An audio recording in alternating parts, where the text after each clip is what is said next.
प्यारे विद्यार्थियों नमस्कार। स्वागत है आप सभी का आपके अपने चैनल गोल्डन पाठशाला में।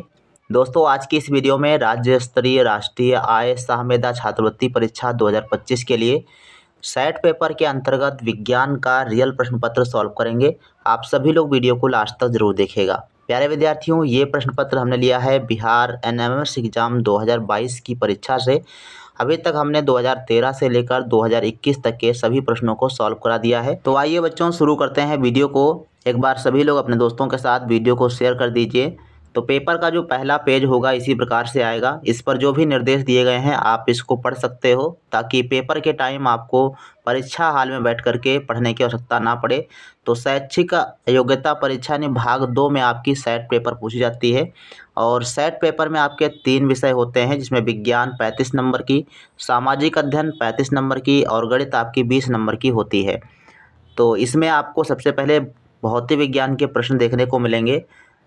तो पहला प्रश्न आपकी स्क्रीन पर दिया गया है। जब दो बल शरीर में विपरीत दिशाओं में कार्य करते हैं तो शरीर पर कार्य करने वाला शुद्ध बल क्या होता है।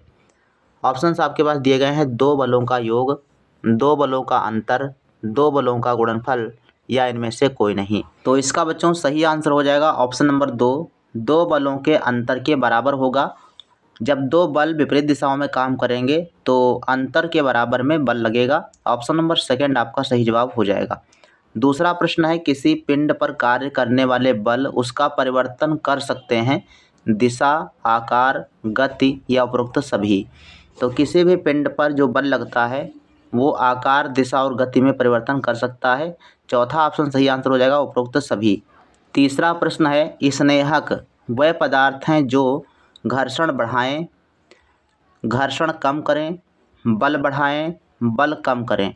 तो स्नेहक यानी लुब्रिकेंट्स जो होते हैं वो घर्षण कम करते हैं। ऑप्शन नंबर सेकंड आपका सही जवाब हो जाएगा।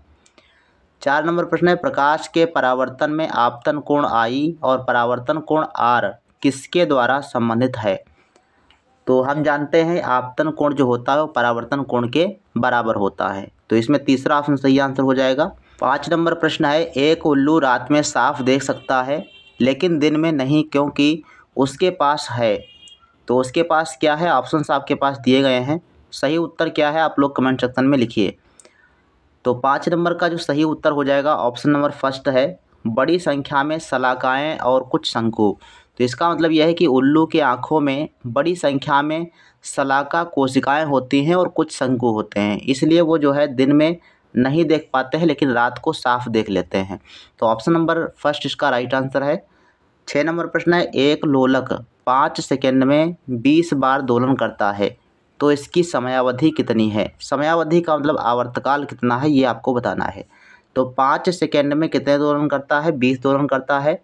तो 1 सेकंड में कितने करेगा, 1 सेकंड में करेगा 5 से 20 को भाग कर देंगे तो ये हो जाएगा आपका 5 चक्कू 20। तो 1 सेकंड में 4 दोलन करेगा। 1 सेकंड में 4 दोलन मतलब जो आवृत्ति होगी वो 4 होगी।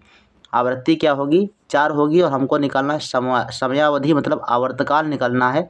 तो आवर्तकाल T बराबर होता है 1/n, n मतलब आवृत्ति। तो 1/4 इसका राइट आंसर होगा। लेकिन 1/4 तो आपका दिया नहीं गया है तो इसको काट दीजिए, आ जाएगा 0.25 सेकेंड। ठीक, तो सही आंसर है ऑप्शन नंबर 2। नेक्स्ट क्वेश्चन है 7 नंबर किस ग्रह के सबसे अधिक उपग्रह हैं, बृहस्पति, शनि, बुध या यूरेनस। तो शनि ग्रह के सबसे अधिक उपग्रह हैं। ऑप्शन नंबर सेकंड आपका राइट आंसर हो जाएगा। 8 नंबर प्रश्न है प्रकाश वर्ष किसकी इकाई है, गति की, समय की, दूरी की या इनमें से कोई नहीं। तो कई बार प्रश्न बच्चों पूछा गया है, इम्पोर्टेंट है, ये दूरी की इकाई है प्रकाश वर्ष। थर्ड ऑप्शन सही आंसर हो जाएगा। 9 नंबर प्रश्न है निम्नलिखित में से कौन सा सही क्रम है। तो सही क्रम कौन सा है ये बताना है। इसमें देखो स्थैतिक घर्षण जो होता है वो सबसे ज़्यादा होता है, सर्पी घर्षण उससे कम होता है और लोटनिक घर्षण सबसे कम होता है। तो चौथा ऑप्शन इसका सही आंसर बनेगा। 10 नंबर प्रश्न है निम्नलिखित में से कौन विद्युत का कुचालक है, आसुत जल, सिल्वर नाइट्रेट, कॉपर सल्फेट या कॉपर। तो विद्युत का कुचालक मतलब है इसमें आपका विद्युत धारा प्रवाहित नहीं हो सकती है आसुत जल में। पहला ऑप्शन सही आंसर हो जाएगा। 11 नंबर प्रश्न है LED में छोटा लीड हमेशा जुड़ा होता है किसके साथ? धनात्मक टर्मिनल के साथ, ऋणात्मक टर्मिनल के साथ, अनावश्यक के साथ या इनमें से कोई नहीं। तो छोटा वाला जो लीड होता है ये ऋणात्मक टर्मिनल के साथ जुड़ा होता है। दूसरा ऑप्शन जिन्होंने दिया है उनका सही आंसर है। इसके बाद क्वेश्चन नंबर 12 है, टेरिलीन एक लोकप्रिय है पॉलिस्टर, रेयान, सूती या इनमें से कोई नहीं। तो टेरिलीन जो है ये एक प्रकार का पॉलिस्टर है। फर्स्ट ऑप्शन सही आंसर हो जाएगा। 13 नंबर प्रश्न है, भारत में रेयान का पहला कारखाना कहाँ पर स्थापित किया गया था? बिहार, केरल, कर्नाटक या गुजरात? तो 13 का बच्चों सही आंसर हो जाएगा ऑप्शन नंबर सेकंड, केरल में जो है सबसे पहला रेयान कारखाना स्थापित किया गया था। 14 नंबर प्रश्न है, वह न्यूनतम तापमान जिस पर पहुंचने के बाद कोई पदार्थ जलना शुरू कर देता है उसे उस पदार्थ का क्या कहा जाता है? ईंधन कहते हैं, क्वथनांक कहते हैं, ज्वलन ताप कहते हैं या गलनांक कहते हैं? तो वह कहलाता है ज्वलन ताप। ऑप्शन नंबर 3 आपका सही आंसर है। क्वथनांक होता है जिस ताप पर कोई द्रव पदार्थ उबलने लगता है तो वो क्वथनांक कहलाता है, और वह तापमान जिस पर कोई ठोस पदार्थ पिघल जाता है वो गलनांक कहलाता है। तो सबकी परिभाषाएं आप जो है एक बार पढ़ जरूर लीजिएगा। 15 नंबर प्रश्न है, आग उत्पन्न करने के लिए निम्नलिखित में से किसकी आवश्यकता होती है? ईंधन, वायु, ऊष्मा या उपरोक्त सभी? तो आग उत्पन्न करने के लिए इन सभी चीज़ों की आवश्यकता होगी। ऑप्शन नंबर 4 इसका सही आंसर हो जाएगा। 16 नंबर प्रश्न है, आजकल पक्की सड़कों के निर्माण में कोल तार के स्थान पर कौन सा पेट्रोलियम पदार्थ प्रयोग किया जाता है? इंपॉर्टेंट प्रश्न है, कई बार प्रश्न बच्चों पूछा गया है। कोक, बिटुमेन, कोयला गैस या इनमें से कोई नहीं? तो 16 का बच्चों सही आंसर हो जाएगा ऑप्शन नंबर सेकंड, बिटुमेन आपका राइट आंसर हो जाएगा। 17 नंबर प्रश्न है, मृत वनस्पतियों के धीमे प्रक्रम द्वारा कोयले में परिवर्तन को क्या कहते हैं? कार्बनीकरण, दहन, ऑक्सीजन या इनमें से कोई नहीं? तो मृत वनस्पति के धीमे प्रक्रम द्वारा कोयले में परिवर्तन होने को कहेंगे कार्बनीकरण। इसका पहला ऑप्शन सही आंसर हो जाएगा। 18 नंबर प्रश्न है, निम्नलिखित में से कौन सा तत्व ऐसा है जिसमें धातु और अधातु दोनों के गुण पाए जाते हैं? सिलिकॉन, जर्मेनियम और आर्सेनिक। तो अधातु और धातु दोनों के गुण पाए जाते हैं इन सभी में, क्योंकि ये सभी उपधातुएं हैं, और उपधातुओं में क्या होता है, अधातु और धातु दोनों के गुण पाए जाते हैं। तो ऑप्शन नंबर 4 इसका सही आंसर हो जाएगा। 19 नंबर प्रश्न है, निम्नलिखित में से कौन अधातु होते हुए भी विद्युत का सुचालक है?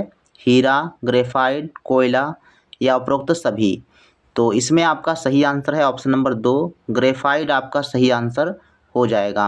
हीरा सबसे कठोर तत्व होता है और ये कार्बन का अपरूप है। 20 नंबर प्रश्न है, अधातु के ऑक्साइड कैसा व्यवहार करते हैं? अब ये बच्चों प्रश्न जो है ये लगभग सभी सेट में पूछा गया है, इससे संबंधित प्रश्न। तो अधातु के जो ऑक्साइड हैं ये अम्लीय जो है होते हैं, ध्यान रखेंगे, और जो धातु के ऑक्साइड होते हैं वो क्षारीय होते हैं। 20 का सही आंसर है ऑप्शन नंबर फर्स्ट। 21 नंबर प्रश्न है, किसी विलयन में विद्युत धारा प्रवाहित होने पर प्रभाव उत्पन्न होता है, कैसा प्रभाव उत्पन्न होगा? रासायनिक, चुंबकीय, 1 और 2 दोनों या इनमें से कोई नहीं? तो विद्युत धारा अगर विलयन में प्रभावित होगी तो ये हो जाएगा रासायनिक प्रभाव। पहला ऑप्शन सही आंसर है। 22 नंबर प्रश्न है, प्रतिवर्ष ओजोन दिवस मनाया जाता है 5 जून को, 16 सितंबर को, 16 अक्टूबर को या 10 जुलाई को? तो प्रतिवर्ष 16 सितंबर को ओजोन दिवस के रूप में मनाया जाता है, सेकंड ऑप्शन सही है। 5 जून को प्रत्येक वर्ष पर्यावरण दिवस के रूप में मनाया जाता है। और जीव विज्ञान के प्रश्न है, 23 नंबर प्रश्न कहता है कि वाल्मीकि राष्ट्रीय उद्यान किस पशु के लिए प्रसिद्ध है? बाघ, चीता, हिरण या सिंह? तो वाल्मीकि जो राष्ट्रीय उद्यान है ये बिहार में स्थित है और ये बाघों के लिए संरक्षित है। ऑप्शन नंबर फर्स्ट आपका राइट आंसर हो जाएगा। 24 नंबर प्रश्न है, मनुष्य के लैंगिक प्रजनन में माता या पिता के कितने गुणसूत्र युग्मनज में शामिल होते हैं? तो इसमें हो जाएगा 23, ऑप्शन नंबर सेकंड आपका सही आंसर हो जाएगा। 25 नंबर प्रश्न है, लड़कों में मूंछ और दाढ़ी निकलने के लिए कौन सा हार्मोन्स उत्तरदायी होता है? Testosterone, oestrogen, thyroxine, adrenaline? तो लड़कों में मूंछ और दाढ़ी निकलना ये होता है टेस्टोस्टेरोन के कारण। ऑप्शन नंबर फर्स्ट आपका सही आंसर हो जाएगा। 26 नंबर प्रश्न है, निषेचन की प्रक्रिया संपन्न होती है गर्भाशय में, अंडवाहिनी में, अंडाशय में या योनि मार्ग में। तो निषेचन की जो प्रक्रिया होती है ये अंडवाहिनी में संपन्न होती है। दूसरा ऑप्शन सही आंसर हो जाएगा।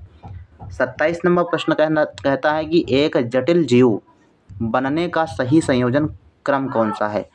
तो जटिल जीव बनने का सही क्रम कौन सा है। तो सबसे पहले कोशिका होती है, कोशिका से ऊतक बनते हैं, ऊतक से अंग बनता है और अंग से अंगतंत्र का निर्माण होता है। तो सही आंसर है ऑप्शन नंबर 2। जिन्होंने दूसरा ऑप्शन टिक किया है बिल्कुल राइट आंसर है। 28 नंबर प्रश्न है, विश्व एड्स दिवस प्रत्येक वर्ष किस तिथि को मनाया जाता है।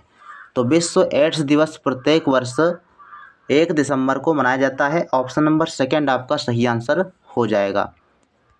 29 नंबर प्रश्न है, वनस्पति, वन्य जंतु और जनजातियों के पारंपरिक जीवन को बचाने के लिए संरक्षित क्षेत्र क्या कहलाता है। अभयारण्य, राष्ट्रीय उद्यान, जीवमंडल रिजर्व या फिर इनमें से कोई नहीं। तो ये होते हैं बच्चों जीवमंडल आरक्षित क्षेत्र या जीवमंडल रिजर्व। 30 नंबर प्रश्न है, ग्रीन हाउस प्रभाव का कारण है। ग्रीन हाउस प्रभाव का कारण क्या है। तो इसमें आपका ऑप्शन वायुमंडल में अत्यधिक कार्बन डाइऑक्साइड गैस का होना, वायुमंडल में कम कार्बन डाइऑक्साइड का होना, वायुमंडल में अधिक नाइट्रोजन का होना या ऑक्सीजन का अधिक होना।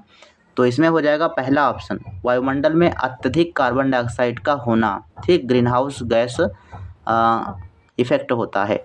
31 नंबर प्रश्न है, खेत से खरपतवार हटाने को कहते हैं जुताई कहते हैं, गहाई कहते हैं, कटाई कहते हैं या निराई कहते हैं। तो खेत से खरपतवार हटाना ये निराई कहलाता है। ऑप्शन नंबर 4 आपका सही आंसर हो जाएगा। 32 नंबर प्रश्न है, वर्षा ऋतु में उपजाई जाने वाली फसलों को कहते हैं रबी फसल, खरीफ की फसल, जायद की फसल या इनमें से कोई नहीं। तो वर्षा ऋतु में जो है खरीफ की फसलें बोई जाती हैं, धान और मक्का आदि फसलें जो है बोई जाती हैं। दूसरा ऑप्शन सही आंसर हो जाएगा। रबी की फसल आपकी जो होती है जैसे गेहूं आपका हो गया, चना, मटर, ये सभी आपकी रबी की फसलें होती हैं। और जायद की फसलें आपका मार्च अप्रैल में बोई जाती हैं, जो आपका लगभग गर्मी का ही मौसम हो जाता है। मार्च और अप्रैल में बोई जाएंगी और उधर आपका जुलाई से पहले काट ली जाती हैं। तो 33 का उत्तर आप लोग कमेंट कीजिए। गेहूं में रस्ट रोग होने का कारण क्या है। कवक, बैक्टीरिया, वायरस या प्रोटोजोआ। तो गेहूं में रस्ट रोग जो होता है ये कवक के द्वारा होता है। एक कवक होता है पक्सिनिया नामक कवक, जिसके कारण गेहूं में रस्ट नामक रोग हो जाता है। 34 नंबर प्रश्न है, जीवों में निरंतरता के लिए आवश्यक है पाचन, श्वसन, प्रजनन या उत्सर्जन। तो जीवों में निरंतरता के लिए प्रजनन की आवश्यकता होती है। इसका तीसरा ऑप्शन सही आंसर हो जाएगा।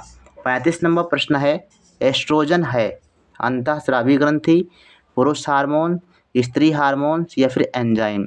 तो एस्ट्रोजन ये आपका है स्त्री हार्मोन। तो तीसरा ऑप्शन सही आंसर हो जाएगा। तो 35 का तीसरा ऑप्शन सही आंसर है। और ये बच्चों आपके विज्ञान के 35 प्रश्न थे।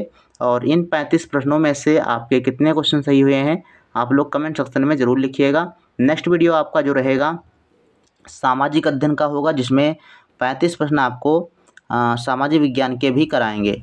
तो आप सभी लोग तैयार रहिएगा। नोटिफिकेशन शायद नहीं जाएगा क्योंकि आज की लगभग 3-4 क्लासेज हो चुकी हैं, तो नोटिफिकेशन का इंतज़ार मत कीजिएगा। जैसे ही वीडियो आती है चैनल पर आप लोग उसको देख लीजिएगा। मिलते हैं फिर नेक्स्ट वीडियो में, तब तक के लिए धन्यवाद। जय हिंद, वंदे मातरम।